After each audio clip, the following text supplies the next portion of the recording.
Boom. All right, what's up, everybody? I appreciate you all joining me here on this, makeshift, entourage to executives concept thing that we've got going on here.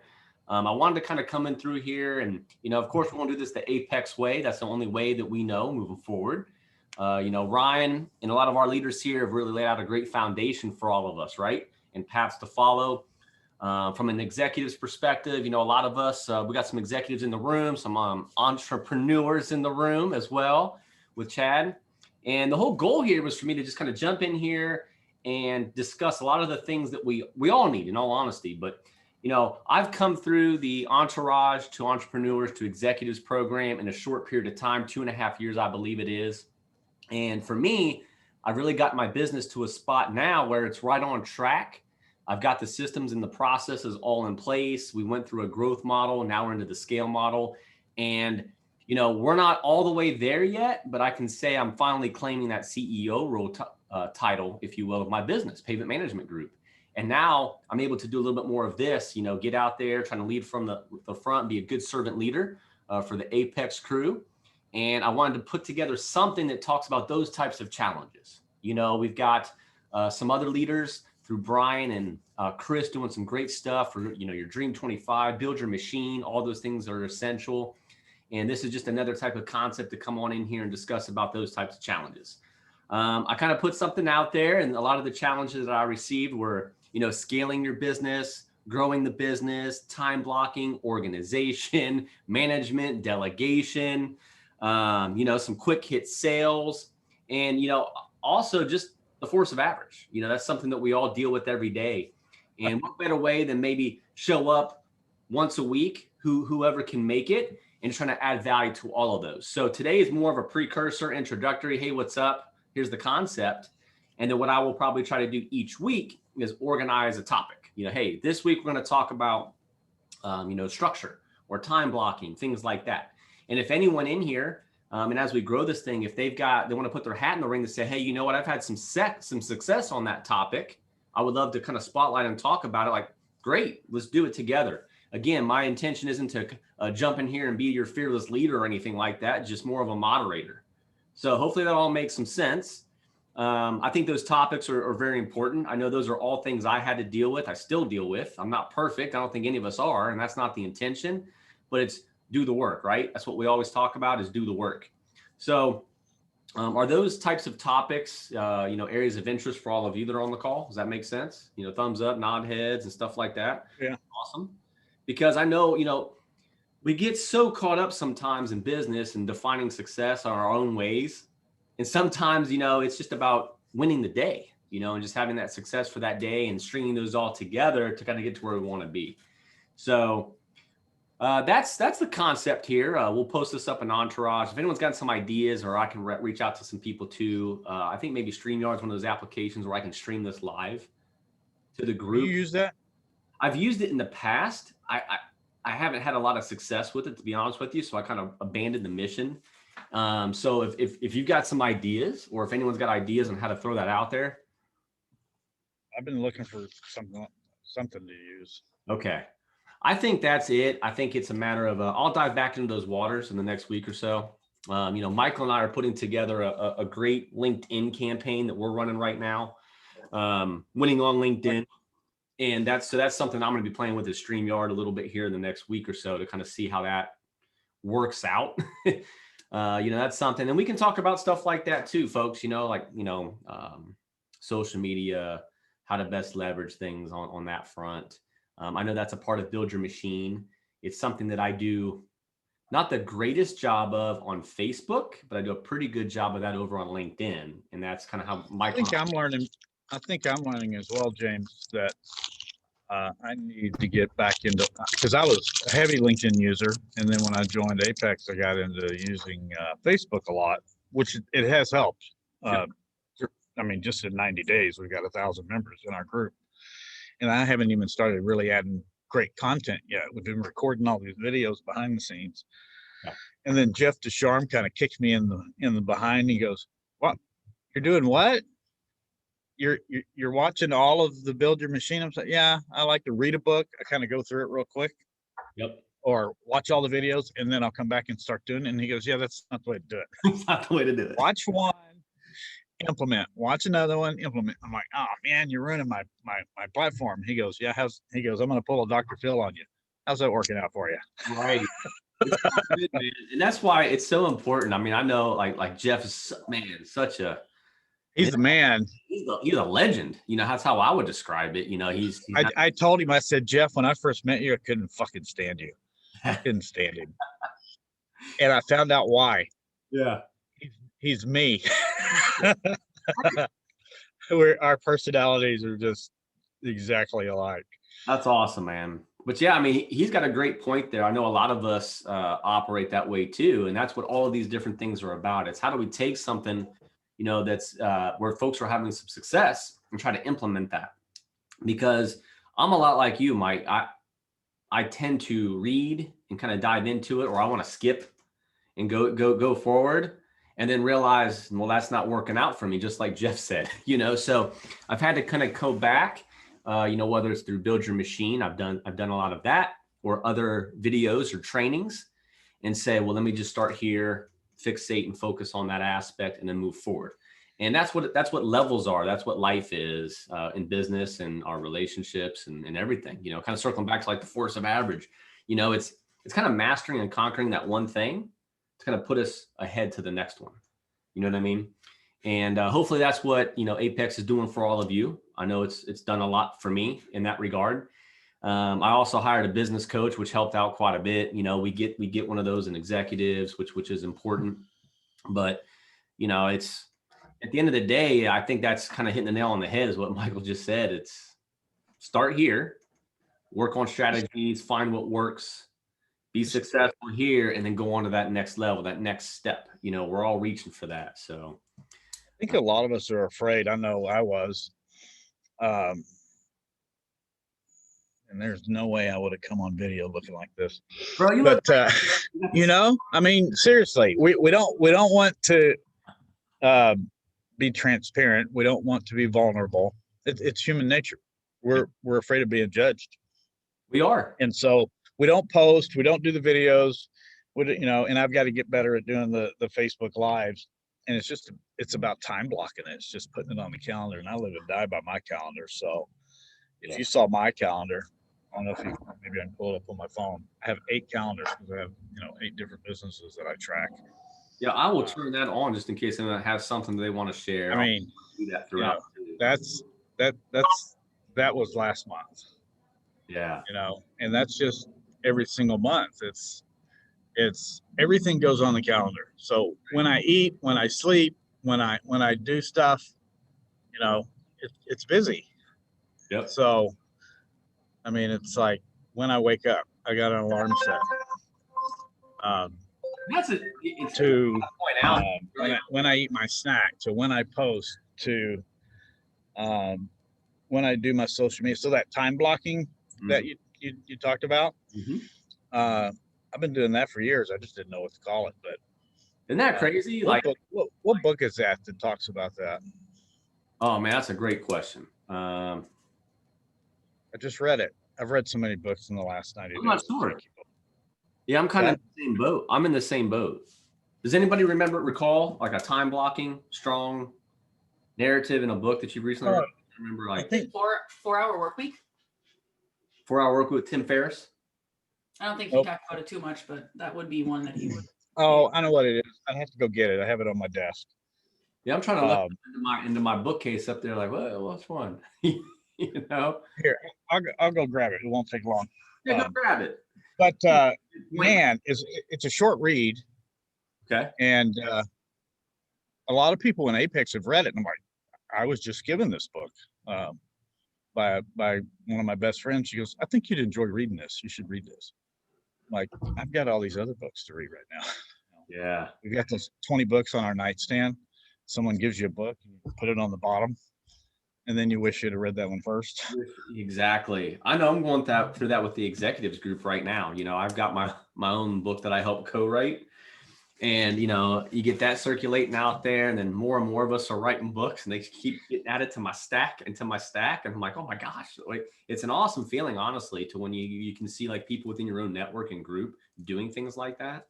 Like Taylor, I will tell you, I'm really glad we're connected. I love your content. Like, it's awesome. Thank you. I appreciate that. I enjoy seeing you in my damn newsfeed every day. Thank you.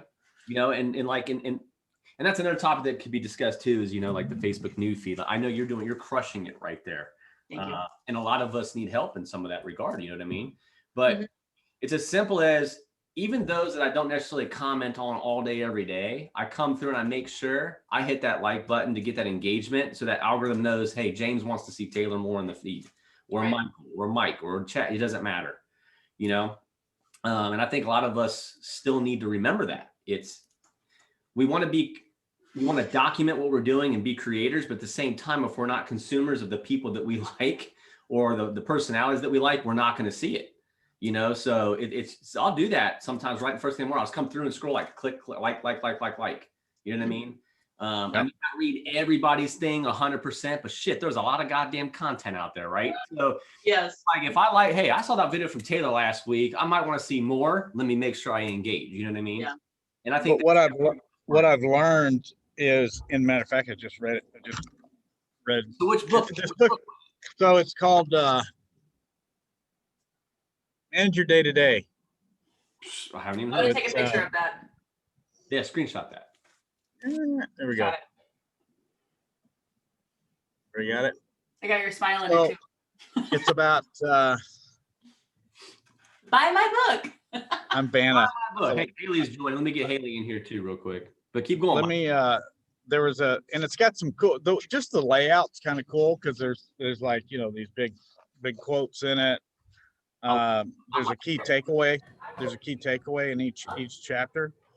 I just read one just by opening it just now on an orange page about technology. This right here, and this will hit hard. Read it. I'm gonna blow you up, man, so I can see that. Technology. I'll read out loud. Technology should be a tool, but if we do not keep our wits about us, it can easily become our taskmaster. So true. As Wired Magazine co-founder Kevin Kelly has written, every new technology will bite back. The more powerful its gifts, the more powerful it can be abused. So here's the problem with doing all this social media shit. I have what's known as SPD. So I'm on the spectrum, which is kind of odd for a 36, you know, been an entrepreneur for 36 years. You have to focus. And that's why I live and die by my calendar. Otherwise, I'm like, oh, look, you know, and you know what we do? We look at Facebook on our phone, and all of a sudden, 3 hours have gone by and you haven't done any work. So it's a problem. So I time block it. I try to do my social media in the morning, you know, after my meditation, reading, and my workout. And then I'll spend a few hours just planning that. And I've gotten used to doing the Facebook scheduling as well. Good. That way I'm not posting content. People think I'm on there posting content all the time. It's all scheduled out. Yeah, that's the way to do it, right? Just a couple points on the taskmaster concept, right? When you schedule, and we'll talk about this more, we'll actually do, maybe that's what we'll start with. We'll start with time blocking next week. You know what I mean? We'll kind of work through some of those things. I can show you some things I do. You all can show me some things that you do. And we're all here just to learn and grow from each other. You know what I mean? Number one, Haley, welcome. I'm not sure, she's muted. Hopefully she's able to hear, and we're happy to have Haley in the group today. Hey, hey. There she is. What's up? All right. Haley's one of my ride or dies. Her and I connected a long time ago, I'd say. So it's great to see her face in Apex nowadays. We were in RTA together, just like Michael and I were, or are still, obviously. But in any case, when you can start from your time blocking, something that helped me out was like habit stacking or time stacking. You know, that's something that's a little bit more of the next level concept. You know, I was someone who did not time block up till. Well, tell me what you do. Tell us, share a little bit of that with us on your stacking. What's the habit you had? What's the habit you had in the first place? And then was it just one or two or three that you added to that? Here's the deal. The habit that I had up until about a year ago is I didn't do any of that. So and you know what they say, like you teach a dog, an old dog new tricks, or old habits die hard.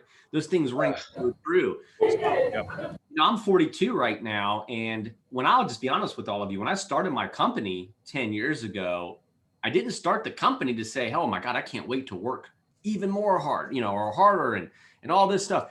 I kind of started the company out of necessity in one regard. That's a long drawn out story. But as I got into year one, I was working my ass off, obviously, like all of us do. You know what I mean? Like none of us are strangers to hard work. Otherwise, we're not in these groups. We're not running businesses. We're not doing any of that. We're not having successful, raising kids, whatever the case is. So when I got out of year one of this business, my whole goal was like, how do I make this shit easier for me so I don't have to work this hard? And the quickest way for me to do that was delegation. And that was to get an employee, grab one employee, teach them how to do what I do.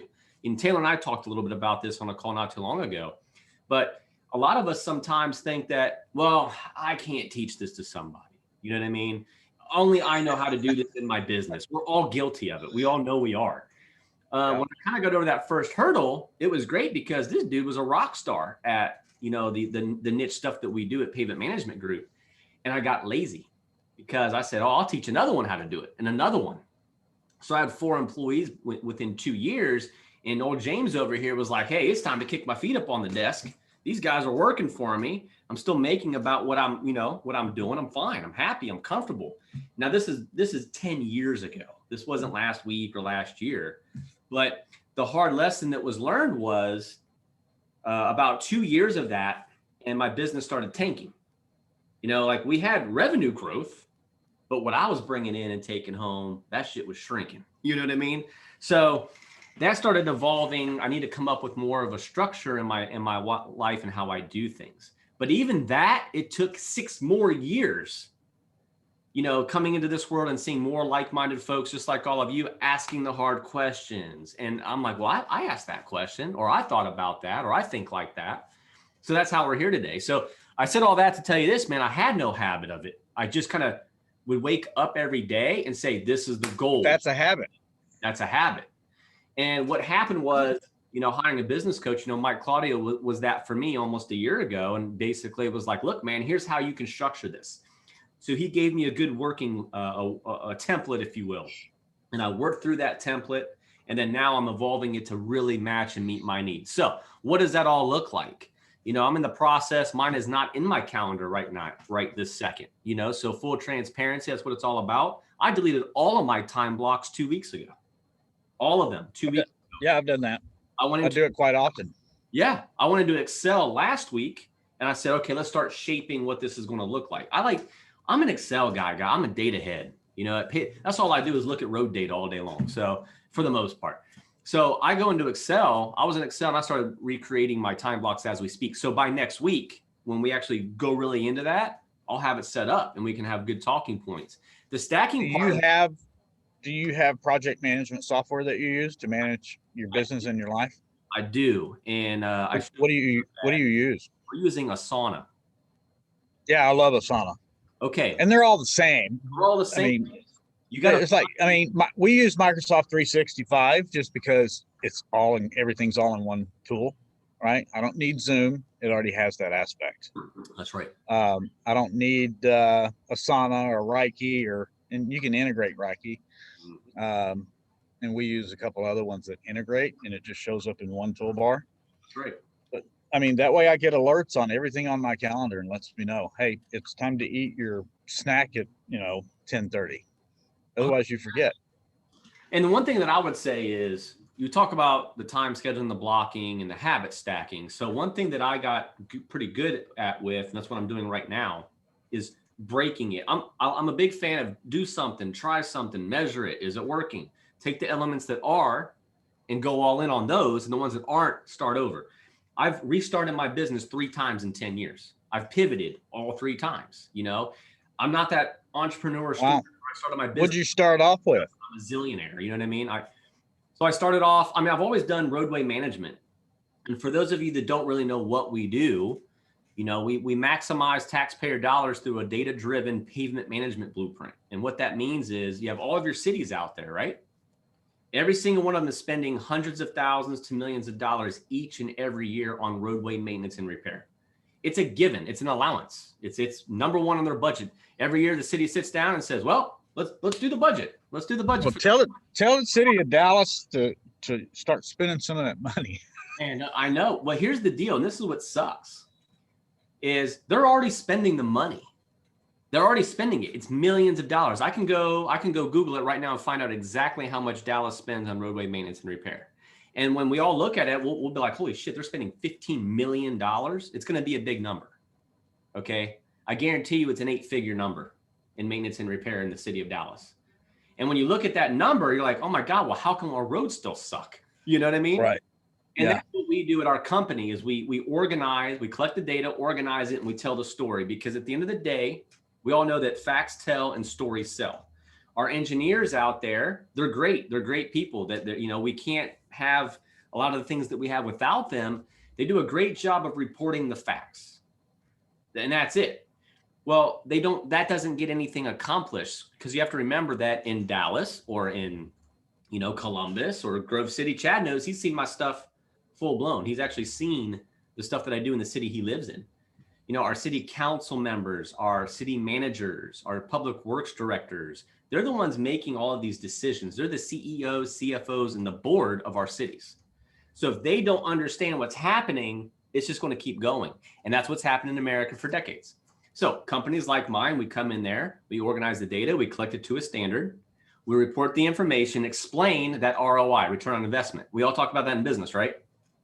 If I invest $1,000 in this training program, what is my return on investment?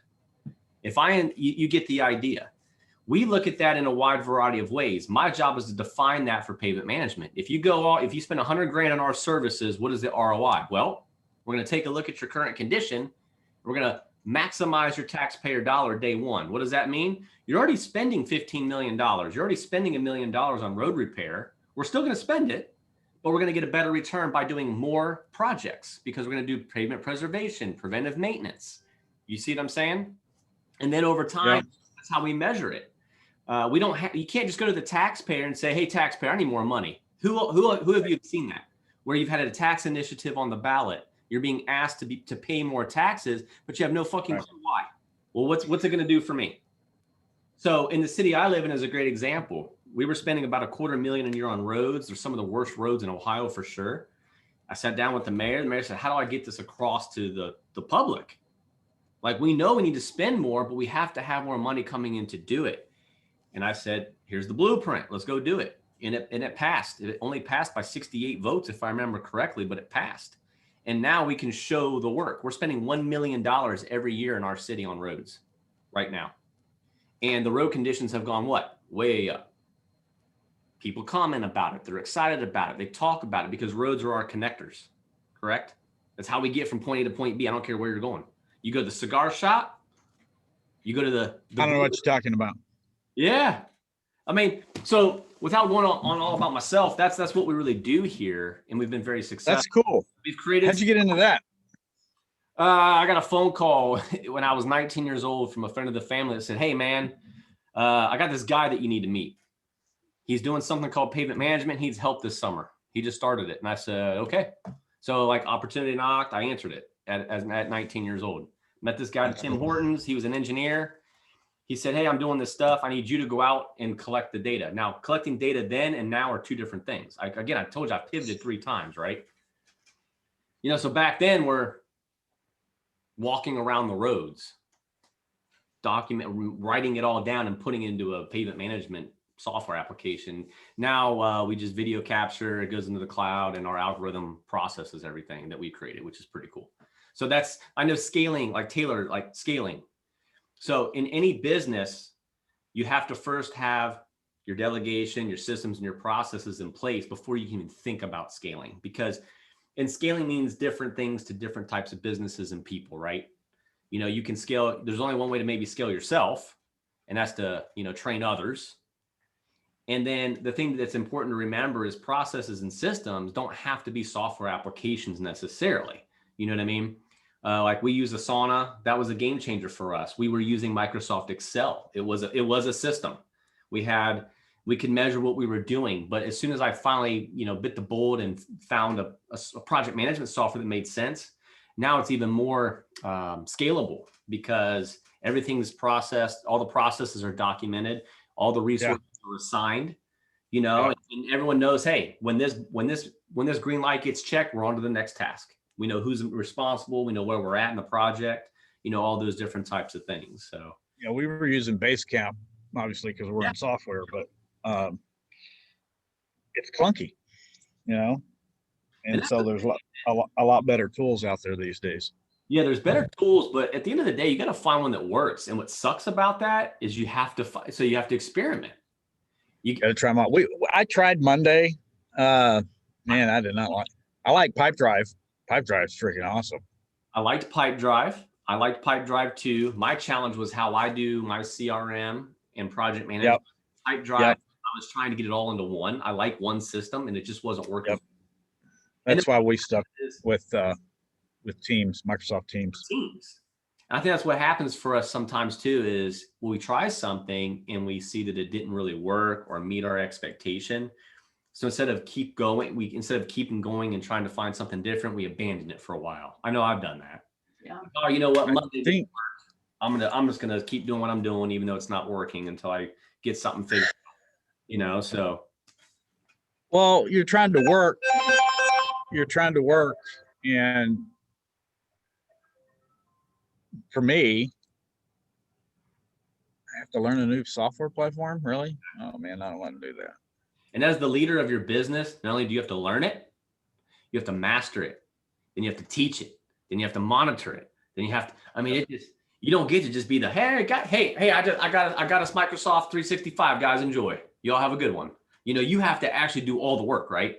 And that's kind of the challenge when you have a team of people and getting them all together. And that's why going through build your machine is important. We talk about core values in our business, all these different things. They all come together. They're all there for a reason. And that's why groups like Apex exist, because we all know we need these things in our life and our business. Apex does an amazing job of organizing it all. You know what I mean? And then you have all of us that can help each other level up together and add value to each other with our experiences. So I guess that's what it's all about for me. We'll start with like time blocking. There you go. Asana integrates with Teams. There you are. See, in me, let me get Michael back in here. I am a Google guy through and through. I've got my, we are. Yeah. We do everything funnels through Google and then back in. Yep. Perfect. I got my, just some quick background on myself, man, is my actual education is in IT. You know what I mean? I didn't want to go the engineering route. I hated that idea. So I went the IT route where I could say, look, I like computers. I like data. I like information. How do you organize it all? So for me in my space, I think that's what we all are to some degree, from an entrepreneur perspective, is I'm an IT dude who loved data, who grew up on the roadways watching projects and under an engineer, which is a mentor, So you take all that together, and 10 years ago, it's like, might as well start this pavement management consulting firm, see what happens. I was told that you can't do that standalone because there are huge engineering firms out there that have a guy or a girl that does just pavement management, small niche for their clients. And I said, fuck that, man, I'll figure this out. I'll do it on my own. I can create a consultancy that does just that. But it's taken all this time. And, if I had Apex 10 years ago, that would have been the shortcut, is sitting on these calls with you all, learning from you and seeing your content and, and vice versa. But I didn't have it. I just kept moving along the best way that I could. And the biggest problem that I had for my business, I already told you, was my goal was, how do I do less and still make at least as much money? I didn't have that big vision a decade ago, and I was very successful at that until business started failing. Right. So have you figured it out? You know what? I don't think we all ever have it all figured out, but I have a plan. And I think that's what's important. I have a plan. I'm executing against the plan every day, every week, every month, every quarter. It's all being monitored and tracked. So it's like the vision is there. I know a lot of us probably, you've heard visionary and integrator, like in your business. Yep, EOS. EOS, yeah, EOS, excuse me. Great example, entrepreneur operating system. That comes out of the book Traction, which is a huge book for anybody. It doesn't matter if you're a solopreneur, if you got a team of a million. Oh, I read that book. What's the other book they wrote? Rocket Fuel. They wrote Rocket Fuel. Oh man, I felt like I was in the mind of a genius. Those guys are right down the road. They're right here in Dallas. They're geniuses. I'm with you, man. Like you read this. Unbelievable. Oh, man. It's like we're and they're they're pretty close to my age. I'm like, where the hell were you guys 30 years ago? Jeez. No kidding. No kidding, man. They are. I would call them like business geniuses. But the traction, the rocket fuels, once you start putting all that together, that's how you start to figure it out, I think. You know what I mean? And, everyone's got a number here. And what is their number? It's different. For us, it's centerline miles. It's projects. It's, different things like that. We all have a different type of currency, I would think. In an insurance world, it's something different than it is in the pavement management world. James, explain to some of the people that don't understand the EOS, the difference in the visionary and the integrator. Perfect. Yeah, that's kind of what I was going. Thanks for bringing me back. Visionary is we've got to be able to set the vision of the company or the, what we're trying to achieve. I've always been really good at that. That's playing chess. You know what I mean? It's thinking 8 moves ahead, 7 moves ahead. It's, and a lot of us see things that are going to happen 10 years from now, 10 weeks from now, 10 months from now. But a lot of others have a challenge of seeing that vision, right? Your vision. You see it, you know, what I'm doing today, I thought about 5-6 years ago. I didn't have the integrator piece in my business at the time to help put it in action. So you can't really be both. I was both for far too long. And I think that's what stunted my growth. You know what I mean? So I'm going to stop you there, James. Yeah. So did you take the test recently when, was it Thomas that posted that out? Yeah, Thomas posted that. Truth be told, has everybody taken that test?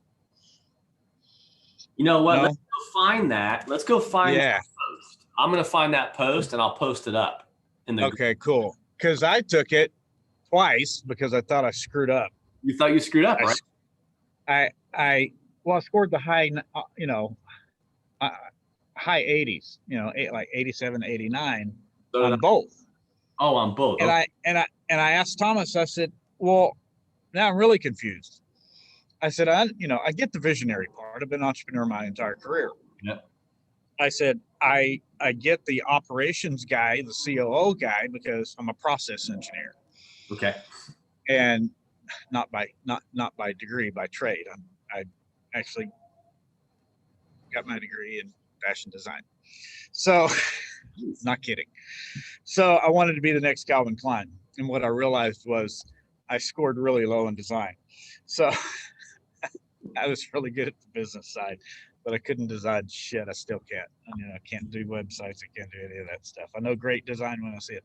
But when I did that, I asked Thomas, I said, okay, I see you saying, you scored a 40 here, you scored a 70 here. This is who you are. If you're a visionary, you need to find an integrator, right? You're the CEO. You need to find a COO. You need to find that operations guy. And he goes, well, guys like you that score high, he goes, run with it. You're like, the 1%ers. He goes, but you also know what you enjoy doing, right? That's the key. He goes, you got to figure out which one you enjoy doing. And I said, well, I can't stop being the visionary. That's who I am. But being the ops guy, I do like putting processes in place so that, but as you know, and some of you other guys that are here that have had employees, getting staff to use tools like Asana. Yeah. It's a pain in the ass because they won't do it, especially salespeople, and we're all salespeople, right? We're all in sales, of just using it and tracking it. But what I learned is you got to lead from the top, you got to lead from the front. So if you're not using it, they're not going to use it. You hit the nail on the head there for me I'm obviously Thomas is a baller, right? He's right on point. He's right on time with that one, man. It's when you score pretty well in both of those areas, you know what you enjoy doing the most out of the two. And that's where you can go all in then. And you go, fine, go get your CEO, go get your COO, whatever it is. You know what I mean? Because you can be in that top 1% and say, you know what? I have, a strong discipline in both of these areas. And I will tell you, for the first several years of my career, I mean, I finished that guy, by the way, the story is I worked with that man for 13 years and I grew his company overnight. I was more of an intrapreneur. I was a remote employee before that even existed as a term. That's awesome. I was able to take my damn kids to the zoo and still go to work. It was awesome. But through that 13-year career, I learned I was very strong in operations. I was strong in it. I was good at it. I could let put that plan out there, get the team behind it, and get the execution done. But what I found is I hated it. It wasn't until I started my own company where I actually got to start really thinking about what I could do that I realized, oh man, I'm good at operations, but I don't care for it. I hate it. But I don't mind setting it up, but man, I hate managing it. That was it. And the challenge, depending where you're at in your business, whether you're in,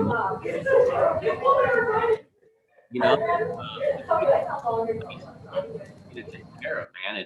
It's realizing, especially day one, you got to do both. Unless you got a great capital, a great business plan that you worked 9 months on, you've got your capital in place, you got your burn rate established, you're ready to roll. That wasn't me. That was like, oh, fuck it, man. I'll take the 20K I've got in my bank account. I've got 50K in credit card debt out there. And by the way, I'm about to get my house foreclosed on. I'm like, no, my wife's leaving me. That's cool. So let's just do this, man. That's why we're all weird. You know what I mean? You still do it you still do the work despite of. But, hey, speak for yourself. But I don't know. I think like that's a great exercise. And that's probably something good that we can kind of, I'll kind of go around and ask if, some other things that you all like to see, but that's something we can kind of end that on. And I'll go find Thomas's post and I'll post it up in Apex. I'll just kind of comment, maybe I'll tag all of you and just say, hey, here's something we were talking about. It's very important if you haven't taken that test to go take it. It will, as Michael really learned, you're going to really learn some stuff about yourself that you probably already knew and in other ways that you didn't.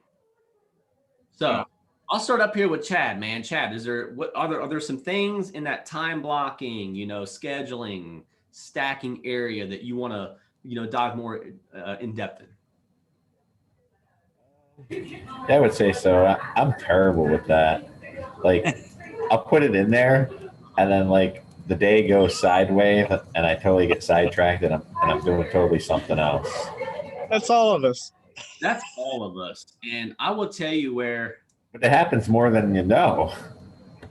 For me, at least. I got. You're talking about that. I'm going to open my my tool here.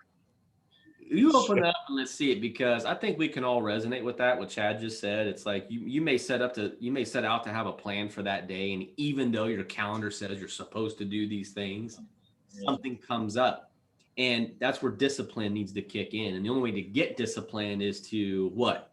It's form those habits and do it over and over again, so that you can be disciplined enough to say, hey, I understand, especially when you have employees, like Michael's saying, I know I deal with this shit all the time.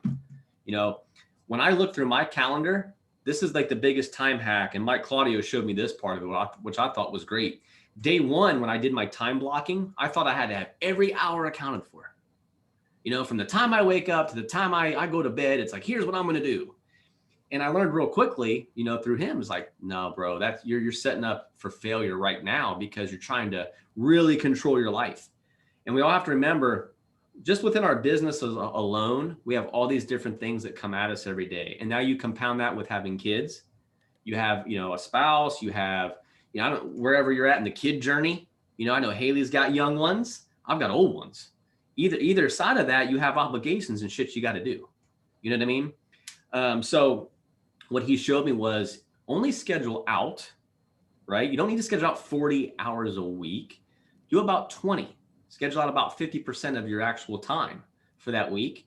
And then make sure that you don't necessarily have to schedule it, but on your calendar, you block out dead zones. Create dead zones, however you like them. Do you like your dead zone to be over the lunch hour, at the end of the day, at the beginning of the day? How do you like your dead zone? And then for your team that you've got, you go tell your damn team, You see my calendar? This hour on Monday, Wednesday, and Friday that's blocked out, that's the dead zone. That's where you are allowed to knock on my door. Hit me up with the, we use Messenger, hit me up on the Messenger, hit whatever. That way your team isn't always bugging you. And if you don't control that first, they don't know any better in a lot of cases. It's not like your team is trying to sabotage you or piss you off. If you have good team members, they genuinely need questions answered. They need something solved, right? So you give them that window of opportunity to say, hey, my office hours are open between here and here to address those issues. Systems, processes. For us, if it's not an email, no company email. We do not do any internal emails to each other. Why? Because it doesn't work. I teach them the same thing that I do. I only check my email 3 times a day. So if any of you are going to send me an email, your expectation better be James will get to it when he gets to it in one of those 3 times. I set that up for my clients and my inner office. They all know. I only check my email. So if you need me, you can go to my dead zone hour.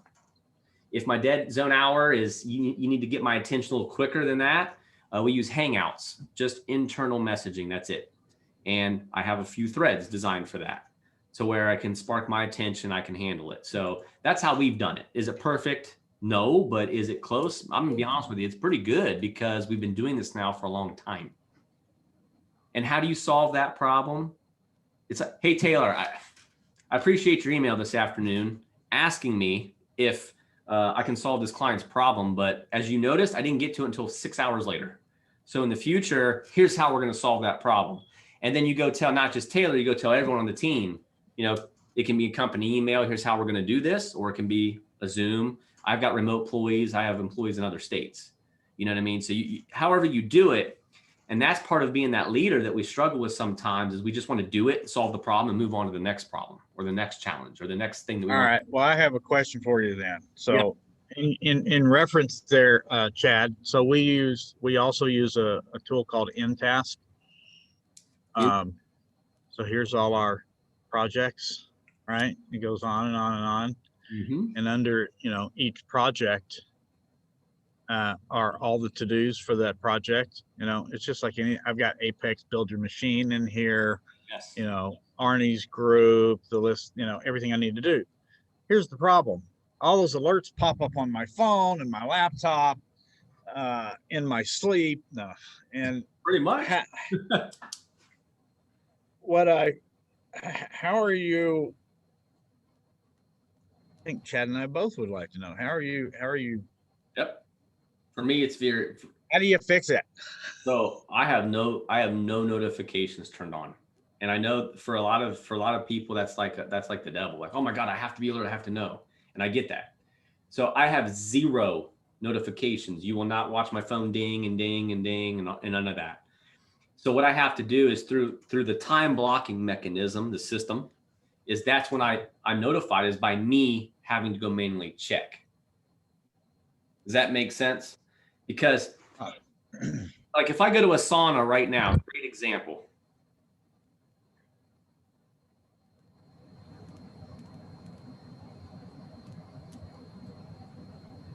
Because it's become a habit of I just ignore them, turn them off. Exactly.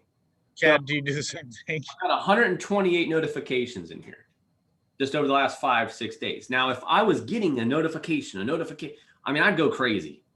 I would just go crazy. So what I've done is I don't even accept any notifications. So, but on Mondays, which Tuesday morning is that for me today, because Monday was a holiday, even though I still wouldn't looked at it because I'm trying to get more habitual about things.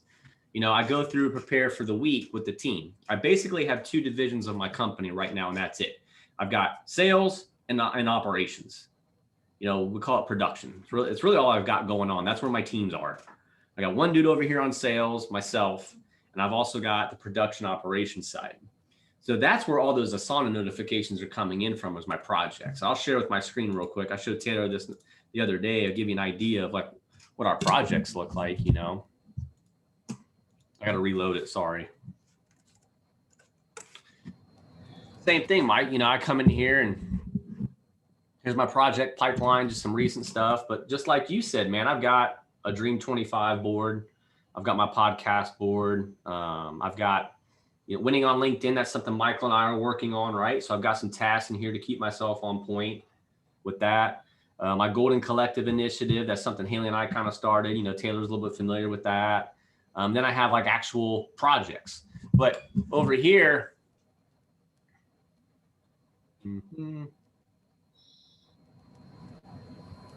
sorry, y'all. So like production, this is where our actual projects live, so Yep. Here's one right here. What I've done is I've created my stages for each stage of the project. I created a template out of this. These are all the tasks that go along with each stage. And I've systematized it now. So this was all in my head 5 years ago. Then it became spreadsheets that worked and failed. Then it was me trying Monday.com or, God, there's so many of them, right? There's so many of these damn things that I've tried over the years. And, Trello board was probably too simple. Yep. What's the one that's kind of like Excel, but it's a project management? I'm trying to remember the name of that one. Sheets, not sheets. Not sheets, but you're getting there. It's something like that. The name's escaping. Anyway. If everyone knows it, yell it at me. But that one was too complicated. So Mike showed me he's like, have you tried Asana? And I said, no, I have not tried it. Well, this is what kind of melded those two together. So I get the board atmosphere if I want it. I can do calendar view, dashboard view, timeline view, whatever I want. But this is how I started systematizing things. Was I got it out of the spreadsheets and got into who does what, for all my tasks. So I basically started out laying out all the tasks in the company. Then I created stages. My stages are against how I invoice. When this stage is done, triggers an invoice. When this stage is done, it triggers an invoice to my client. Automatically? Well, when I say automatic, the trigger is automatic. The process is not. Our clients are government employees, government clients. So right. Our process is probably a little different. It would be easier if I could just electronically send something out, which we do everything electronically, don't get me wrong. But that system for us is QuickBooks. That's just what our accounting company is using. So this triggers, when this box is checked, it triggers it to send it to this individual to send the invoice, right? And she already knows it's for this stage. So it's a little bit more automated on her part. A couple of years ago, someone would get up out of the office chair, walk over there and say, hey, can you send an invoice for this task? I've started looking at HubSpot Pro. I've got that. And man, yeah, that's the other part of the equation. That's something I was showing Taylor was, there's so much in there that I don't even know how to use yet. We go through the trainings, but yep, the thing replaces like 20, 30 tools. It does. It's expensive is the only drawback. It's expensive. Like $1,500 a month. What we've got going on in HubSpot, so we leverage Asana just for managing the projects. That's it. Yep. And I only have people in here that are tied to that project as the primary resource. So like this individual, for example, Taylor, remember we were talking about the RACI sheet? For project management, we have to identify who is responsible, accountable, who needs to be informed, through every step of every task. So that was the first step that I did is I wrote down all the tasks in my company for a project. Sometimes those change. I have a client every once in a while that says, hey, can you give me a striping index for my roads? Sure. That becomes a stage. It's a little bit different. Right. Every once in a while, someone says, can you give me a curb condition index? Sure. You know what I mean? But for the most part, this is it. And then I looked at who do I have on my team, and that was really helpful because I had to find, how do I leverage these folks properly? Or maybe I have to add a piece, or maybe this individual, I got to get rid of a piece. And I actually did that over the last 18 months. I got rid of 2 employees and hired 3 more. So it was like these 2 weren't really, and that stuff's hard to do, right? But you got to do it. These 2 really aren't fitting. Now that I'm laying it all out, they don't fit well. Let me go now hire for those 2 spots. And for me, I needed to add an extra piece for delegation to help get it off my plate. So now this stuff, all I have to be is on the RACI sheet is informed. James just needs to be informed. I don't do any of this stuff anymore. You don't see my name anywhere in here anymore. A year and a half ago, my name was all over this damn thing if I were to build it out, because I was still doing all of this, you know? And is it a risk? Yeah. You know, I took $100,000 in payroll for 2020 and 2021. And it's almost all overhead. Whereas a year ago, almost 2 years ago, that $100,000, that same $100,000 of payroll was for production. Does that make sense? They were producing to make $1, whereas now it's overhead. It's sales, commission-based, as well as project management. Managing the project, but through efficiency, that's streamlined and cut the time of our projects down significantly. Everybody knows where they're going, and just now we're starting to see that the profit margin slowly starting to creep back up. Because I went from a 30% profit margin down to a 0% profit margin. My goal, actually, you can ask my business coach, for the second quarter of 2021 was break even. If I can break even by doing what I've done, but yet I have no accountability necessarily on this entire process, we're going to win when it's all said and done through the vision through the rest of the year. And now Your first quarter? the second quarter. Second quarter? Yeah. Our first quarter, and that's hard as a business owner, guys. Like, you're used to writing a distribution check. You got to go, Taylor? Take care. We'll see you soon. Yeah, Michael said that he had to leave too, so I gotta jump off. Perfect. We'll see you later. I'll end this thing anyway shortly. Okay, bye guys. Next week, hopefully. Thank you. Thank you. With the whole point to that, I'll finish that story, man, and we'll come up with some cool stuff to talk about for the next several weeks, man. You know, and because these are all needs. But I had to break it. You know what I mean? Like, we get used to having a specific amount coming in, but that's that comfort level, that distribution check or whatever it is. Well, to me, to get to really where I needed to be, I had to take a couple additional risks, you know, and that was it. And we'll start seeing that pan out over the next couple months and starting to creep up and move, because it's moving. We're doing the work, we're documenting it, we're measuring it, and we're having some success. So, well, look, man, this has been a lot of fun. Hopefully we can pick up some more for next week, you know, and hopefully you guys, you know, will enjoy this, and we'll keep doing more. You know, Mike, I appreciate all the content and the contribution today, man. You definitely have. Sure. You've been an entrepreneur for 20+ years, bro. So you got a lot to add, and we can all learn from you. So I appreciate it. I took some notes myself. Awesome. I will stop the share part right there. All right, cool. Well, hey, you all have a great rest of the week. I'll get this recording up on like YouTube or whatever it is and give you a link in the group. And I will go find that post from Thomas and add that, because I think that's good for all of us. Yeah, awesome. Hey, man, I appreciate you doing this, James. I'm happy to do it. I'm excited to do it. I'm really glad you. So what day and time are you going to do this each week? Same time, Tuesdays, every Tuesday at 12. Okay, good. And my thought process behind that, by the way, I didn't get to say it, but I'll say it on here, is scientifically, Tuesday is the most productive day of the week. So yeah, this hopefully contributes to being productive. You know, I know I'm going to leave this meeting and I'm fired up. I'm ready to go work. So. Yep. All right, cool. Awesome. Chad, thanks a lot. Michael, again, thank you. No problem. Thank you very much. I'll see you guys online for sure. And I'll see you all soon. Bye, James. You Bye, guys. everybody. Everybody.